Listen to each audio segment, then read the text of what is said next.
However, institutions need to give these correctional officers proper trainings on how to properly deal with the adolescent population.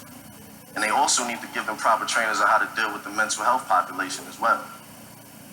These COs play a big factor in these young people's lives for X amount of time until a disposition is reached on their case. So why not try to mentor these young people while they're there? Why not try to give them some type of insight to make a change for once they re-enter back into society, they're doing something positive. The second big thing to help our teens in jails is better programming.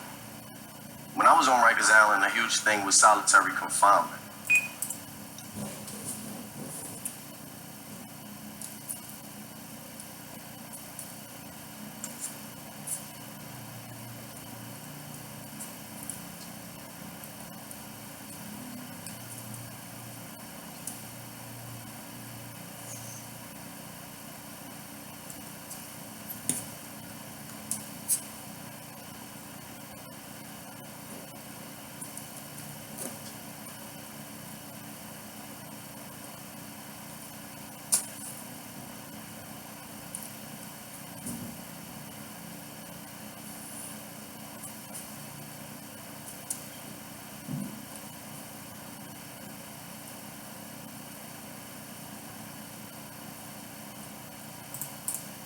Solitary confinement was originally designed to break a person mentally, physically, and emotionally.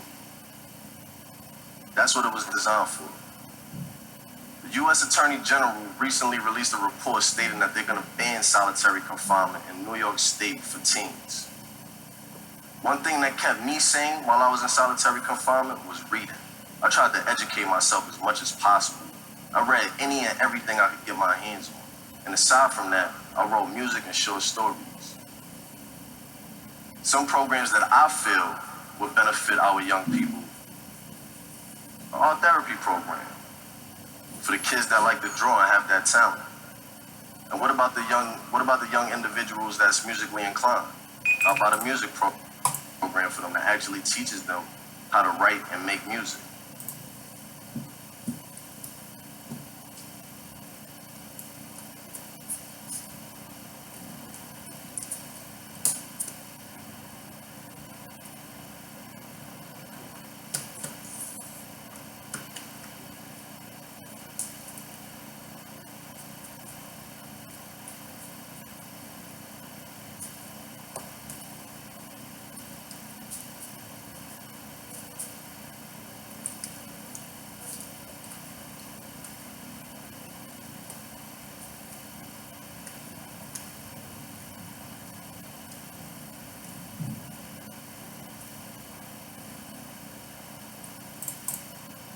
Just a thought.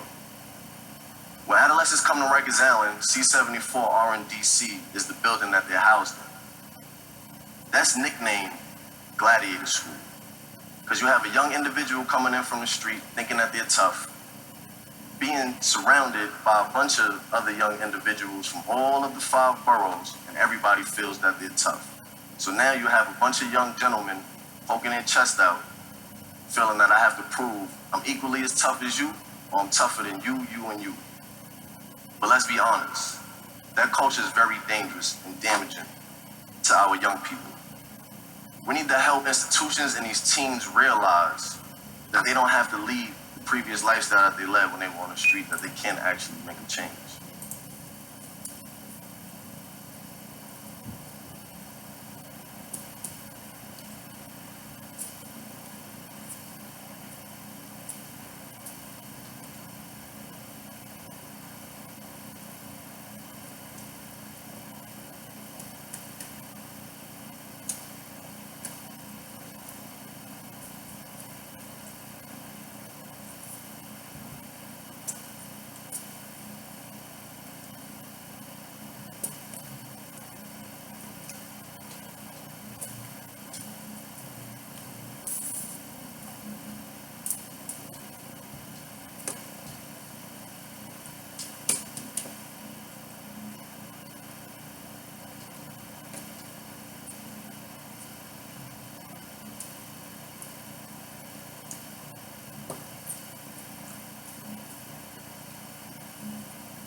It's sad to report that while I was in prison, I used to hear dudes talking about when they get released from prison, what type of crimes they're gonna commit when they get back in the street.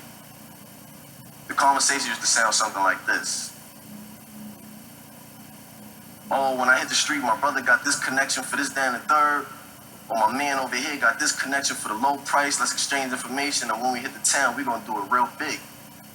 I used to hear these conversations and think to myself, wow, these dudes are really talking about going back in the street and committing future crimes. So I came up with a name for that. I called it the Go Back to Jail Quick Scheme. Because really, how long is that gonna last? You get a retirement plan with that, nice little pension, 401k, 403b, you get health insurance, dental. But I will tell you this, being in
jail and being in prison, I came across some of the most intelligent, brilliant, and talented people that I would ever meet. I seen individuals take a potato chip bag and turn it into the most beautiful picture frame. I seen individuals take the state soap that's provided for free and turn them into the most beautiful sculptures that would make Michelangelo look like a kindergartner. At the age of 21, I was in a maximum security prison called Elmira Correctional Facility. I just came out the waste shack from working out, and I saw an older gentleman that I knew standing in the middle of the yard, just looking up at the sky. Mind you, this older gentleman was serving a 33 1/3 to life sentence, in which he already had served 20 years of that sentence. So I woke up to him and I said, "OG, what's going on, man? You good?" He looked at me.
He said, "Yeah, I'm good, young blood."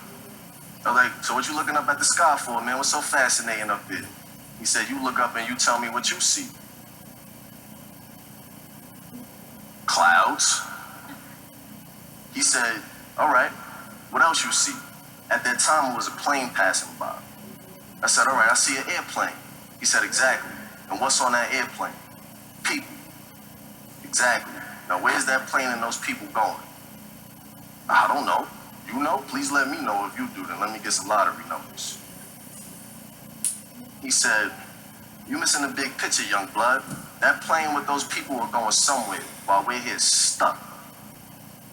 The big picture is this. That plane with those people going somewhere, that's life passing us by while we're behind these walls, stuck."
Ever since that day, that sparked something in my mind that made me know I had to make a change. Growing up, I was always a good, smart kid. Some would say I was a little smart for my own good. A little too smart for my own good, excuse me. I had dreams of becoming an architect or an archaeologist. Currently, I'm working at the Fortune Society with people, which is a re-entry program, and I work with people as a case manager that are at high risk for recidivism. So I connect them with the services that they need once they're released from jail and prison so they can make a positive transition back into society. If I was to see my 15-year-old self today, I would sit down and talk to him and try to educate him. And I would let him know, listen, this is me. I'm you. This is us. We are one. Every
thing that you're about to do, I know what you're gonna do before you do it because I already did it. And I would encourage him not to hang out with X, Y, and Z people. I would tell him not to be in such and such place. I would tell him, keep your behind in school, man, because that's where you need to be, because that's what's gonna get you somewhere in life. This is the message that we should be sharing with our young men and young women. We shouldn't be treating them as adults and putting them in cultures of violence that are nearly impossible for them to escape.